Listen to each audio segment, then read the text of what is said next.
Thank you for having me. My name is Heleen. I'm in my practice levitates a little bit from sculpture to digital, video, kinetic art, and it mostly focuses on how we contemplate ideas of nature and the intersection between the artificial and the natural, and also kind of the exploration of potential futuristic narratives. I'm using my practice to investigate questions I have and try to, it is an exploration, and I think kind of art should give a wider perception and not dictate what is right or wrong or true or false. And I believe it should could open discussions and broaden perspectives. So I feel kind of comfortable in that role. I started at the Art Academy. I studied fine art, and I was immediately after the academy, I was really drawn to more experimental places, like many of us, I think, here. So the club and the electronic music scene. So I created, it was like a big canvas. It was like constantly morphing. I started building even my own structures on and stages. And I was really able to experiment with light and other media, and it was really nice because I felt I could kind of, fail in front of everybody's eyes and experiment, and that felt really nice. Actually, it was really a wonderful time, but it has also some limitations because people are more hasty, and I felt the urge to control a little bit more the attention span of the visitor.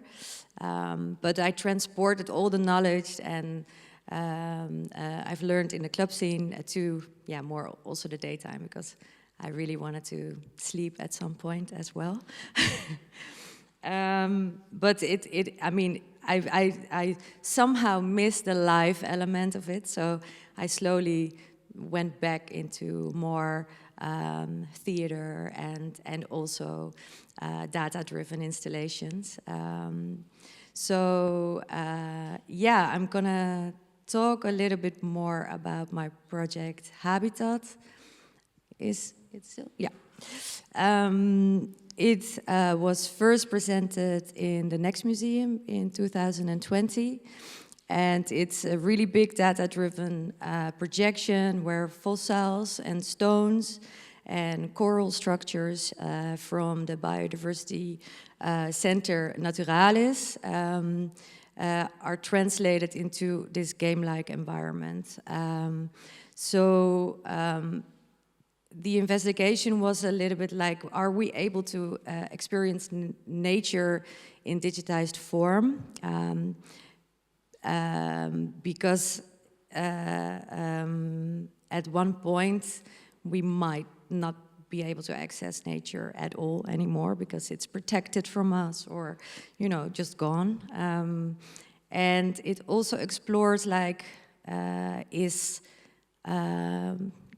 the abstracted form of nature, could it evoke the same experiences as the authentic version? I created this work also to make some kind of escape for myself, to get lost in a world that was new to me, and what was science-driven and was building worlds from data into this emotional landscapes, for me at least. To seek the sublime in the artificial, which is a thing, it is embedded in all my works. And I think I felt the need for it because I was visiting this space in the Netherlands, and the only way to see this space was through a little hole in a wall, and we could not enter. So this was like the first signs of being shut off from the natural environment. So I don't know if this has sound. So the idea for Habitat originated after a short residency in the Institute for Geosciences. And we spoke about climate change, and he was studying all this beautiful plant material from 40 million years ago. And he was studying this period of time that over 1,000 years the climate rapidly was declining. It got really hot, and he was making referrals to now, and now it's happening in like 100 years or maybe less. But he showed me all this old plant material, which was really amazing. And during this residency, I had the opportunity to work with all their microscopes for a month, and I was looking at the specimens, and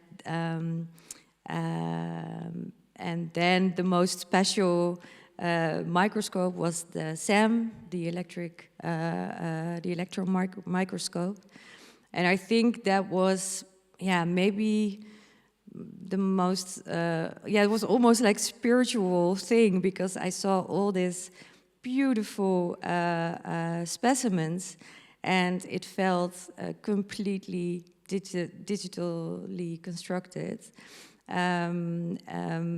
It was like, it was really like a mathematical code. So for me, I think it was like this inspiration to actually have proof that that digitized nature should also work. I think.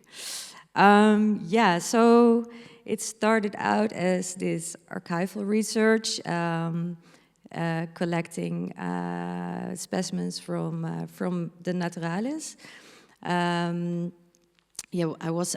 think I spent like 2 weeks in this archives with the archive collector, and it was amazing to work there. And then we found our selection of 100 specimens or something, and scanned all these specimens in and created this digital environment. It became very tactile when we digitized it, because the outcome evolved into something completely abstract, but these scans were a container for like various worlds in Habitat, and when we paired it with cinematographic documentation I filmed everywhere in the world, it became very tangible. And so all the input actually in this app is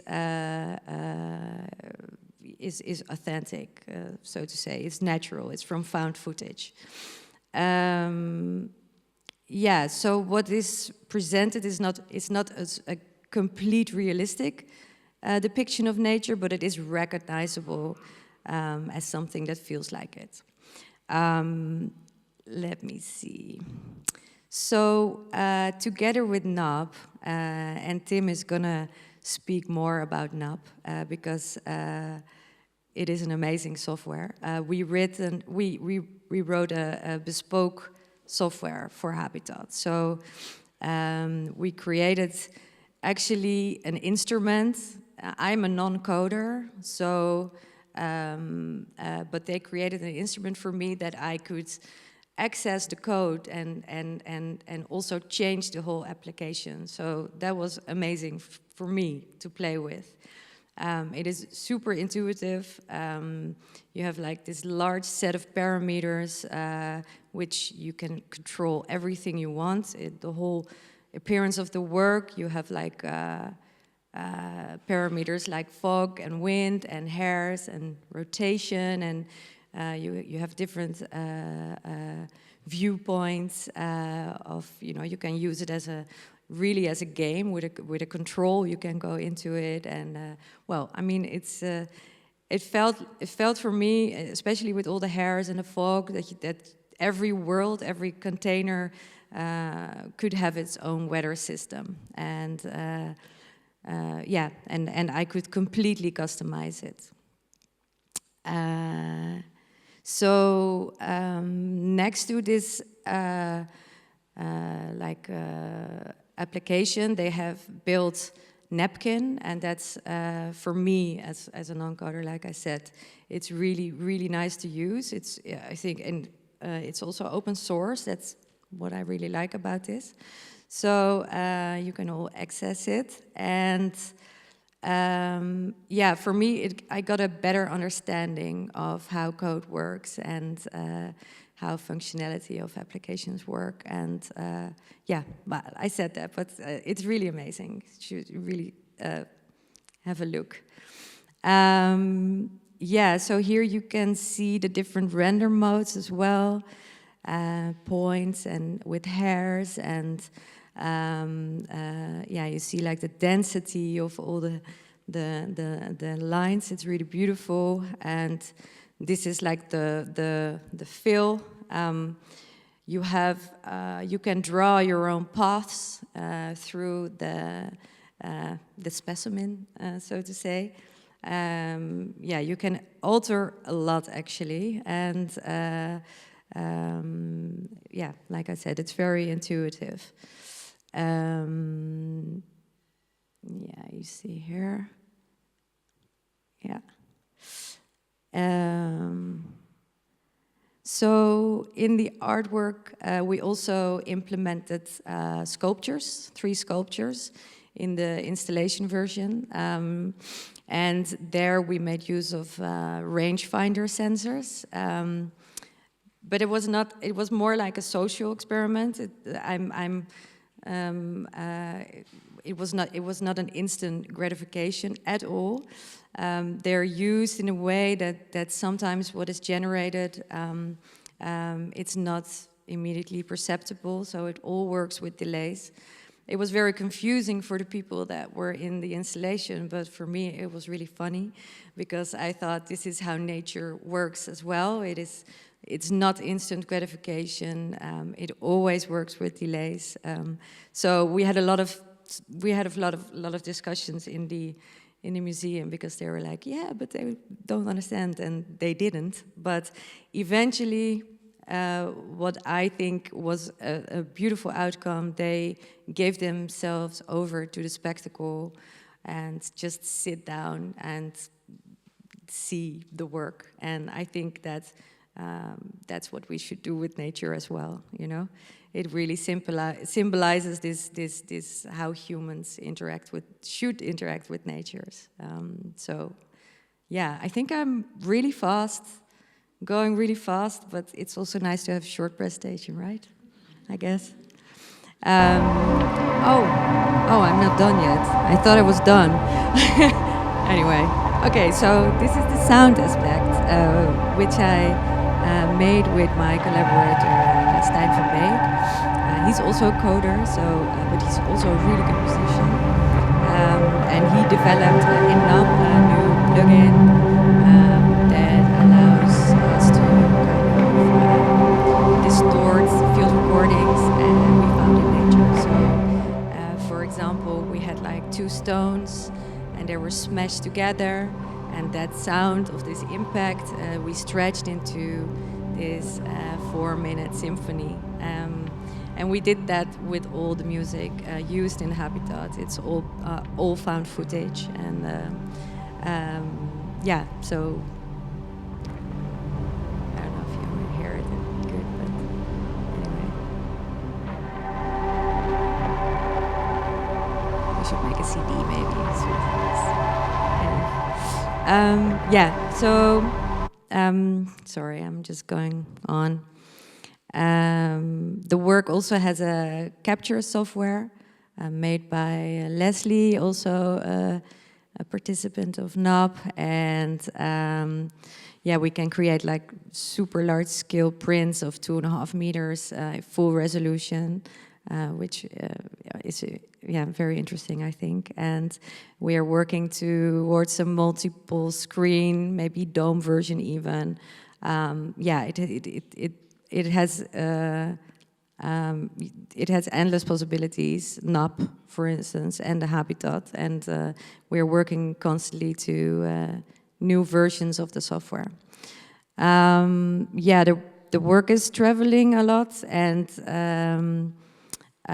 since its first presentation, it is constantly adapting. It has been to Riyadh, Istanbul, Lisbon, Germany, and France, and it's constantly adapting to new services. And yeah, I also made an adaptation for Boston Ballet of this work, which was really amazing to work with. The dancers would stand in the worlds that I created, so it was amazing to work with them, and also to see. Anyway, they're amazing. Yeah, so it's never the same. The work is constantly adapting.